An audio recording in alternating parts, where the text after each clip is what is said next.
Kanye cruised into the weekend with a newfound level of support from the right, and clearly he had to ruin that. And he started talking and talking over the weekend, giving us our Monday Menace.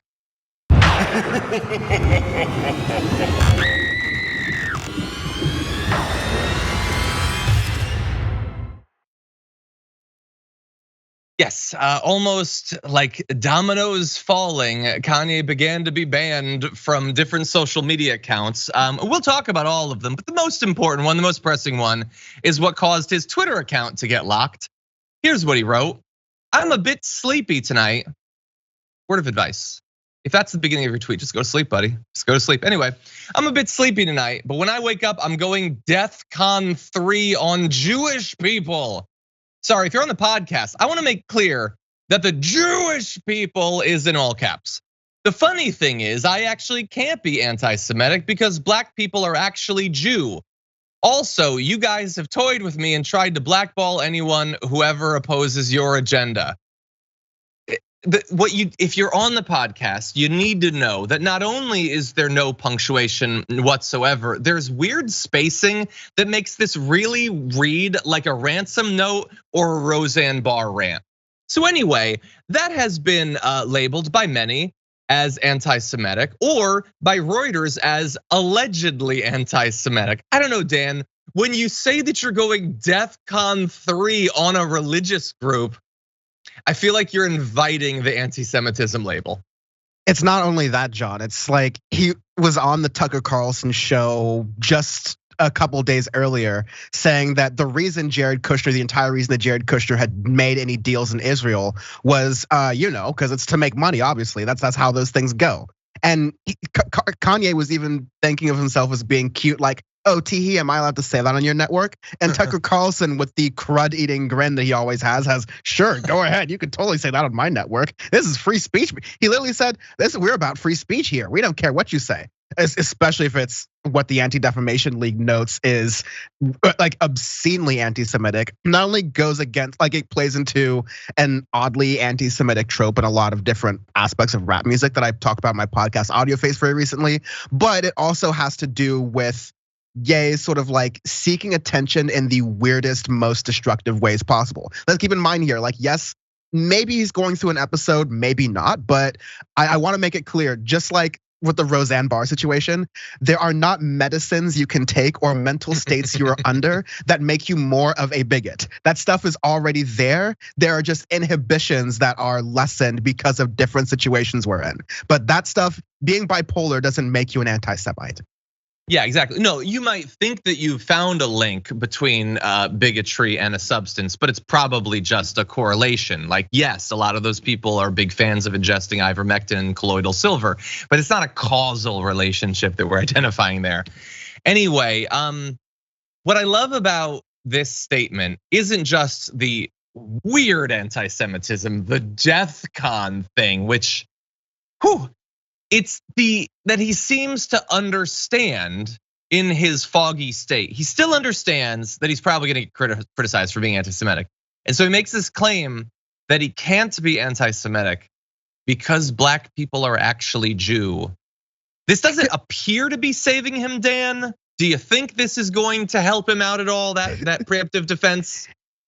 Yes, it will. Like, no, this is a very, and again, we're reading from Kanye West here. This isn't the most like he is a scholar. He read this all information. I'm not talking bad on him. In that Tucker Carlson interview, he said that he doesn't read books. He doesn't like books, by the way. So I'm not making a jump here, but he's making this weird sort of case that's floated around in certain areas of the black community, like, oh, there's black Israelites and Hebrew Israelites who are come before the Jews, or the original thing. And like, it's sort of not a full ideology that gets played out, but this will appeal to a certain set of, manosphere type black conservatives.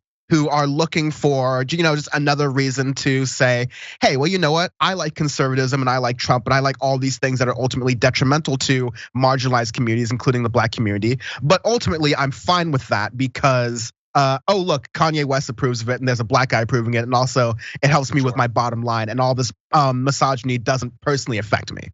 Yeah, Yeah, no, 100%. And look, even if there were black Israelites or something, like you can still be anti-Semitic. Like that's a thing. Like now maybe there's a higher, burden of proof or evidence or something. But if the message that you're spreading is that Jewish people control everything, in this case, all the social media, but input whatever industry you want. Jewish people control everything. They're the ones pulling the strings behind the scenes.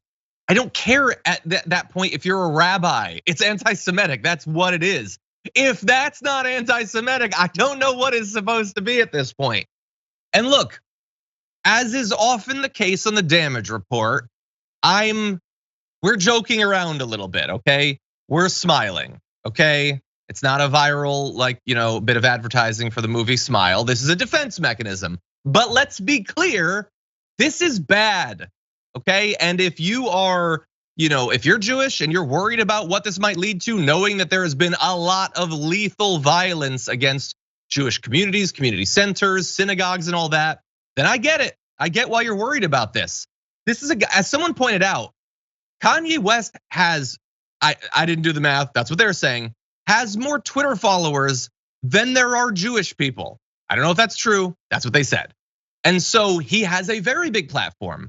And if he is providing cover for anti-Semitism, the belief that these conspiracy theories are true, then yeah, I would be very worried about that. And it doesn't matter if he occasionally sings songs or puts out t-shirts or something. If his product today is anti-Semitism, then yeah, I think that people should be very worried about that. And one last thing, John, really fast. Another reason why people are so upset with him, especially in the black community, because Candace Owens has already tried to co-opt his message, and a lot of other people are saying, they're getting what they want. They have their token, so to speak. Tucker Carlson, they're getting exactly what they want here. But the terrible irony is that the same people who are forwarding anti-Semitism, who are like, yes, Kanye West is doing exactly what we want him to do, they're also not that fond of black people. They're the exact same people who we talk about all the time, these extreme right wingers who are closer to power in America than they have been, honestly, since the 1930s. And Kanye's up here going, I'm going to sing and dance for this group of people. I'm going to wear a White Lives Matter shirt and throw away all my credibility for that. There's a word even worse than betrayal that I have for that I won't use here, but Kanye West is an absolute buffoon. I think we could probably guess. Yes, yes. If you think, not you, Dan, but if there's a person watching this that thinks that conservatives who consume a lot of Candace Owens content come out the other side with less bigotry, I got news for you. That ain't how it works. For more political news breakdowns, interviews, stories of activism, and me trying my hardest to care about the occasional big celebrity news story, subscribe to our YouTube channel at youtube.com/thedamagereport. And you can ring the bell wherever it is so you don't miss anything.